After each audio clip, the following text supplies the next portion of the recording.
அஸ்ஸலாமு அலைக்கும் வரஹ்மத்துல்லாஹி வபரகாத்து. அபூதர் கிஃபாரி ரலியல்லாஹு அன்ஹு அவர்கள் இஸ்லாத்தை தழுவுதல் தொடர்ச்சி. காலையில் எழுந்ததும் அபூதர் ரலியல்லாஹு அன்ஹு அவர்கள் மீண்டும் மஸ்ஜிதுல் ஹராமுக்கு வந்து விட்டார்கள்.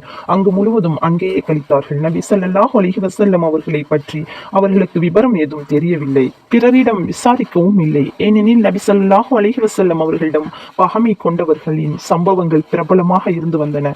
நபி அவர்களுக்கும் அவர்களை பின்பற்றியவர்களுக்கும் பலவிதமான தொல்லைகள் கொடுக்கப்பட்டு வந்த சம்பவங்களும் அவர்களுக்கு தெரிந்திருந்தன. எனவே சரியான தகவல் கிடைக்காது என்பதுடன் சந்தேகத்தினால் தேவையில்லாத துன்பங்களுக்கும் தான் இலக்காக நேரிடும் என்ற எண்ணம் அவர்களுக்கு இருந்து வந்தது. அன்று மாலையிலும் அங்கு வந்த அலி ரலியல்லாஹு அன்ஹு அவர்கள் அபூதர் ரலியல்லாஹு அன்ஹு அவர்களை பார்த்து, வெளியூர்காரர் வந்த நோக்கம் முடியவில்லை போலிருக்கிறது என்று எண்ணியவர்களாக இரண்டாம் நாளும் வீட்டுக்கு அழைத்து போய் உணவளித்து படுக்க வசதி செய்து கொடுத்தார்கள். எனினும் அன்றும் எதுவும் விசாரித்துக் கொள்ளும் சந்தர்ப்பம் ஏற்படவில்லை. மூன்றாம் நாளும் இதே நிலை ஏற்பட்ட போது ஹஜ்ரத் அலி ரலியல்லாஹு அன்ஹு அவர்கள் அபூதர் ரலியல்லாஹு அன்ஹு அவர்களிடம், தாங்கள் என்ன வேலையாக வந்தீர்கள், நோக்கம் என்ன என்று விசாரித்தார்கள்.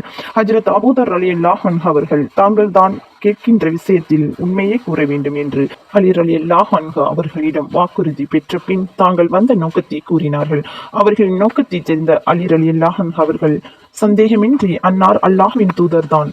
நான் நாளை காலையில் அவர்களின் சமூகத்திற்கு செல்வேன். அப்போது தாங்கள் என்னுடன் வாருங்கள். நான் உங்களை அங்கு கொண்டு போய் சேர்த்து விடுகிறேன்.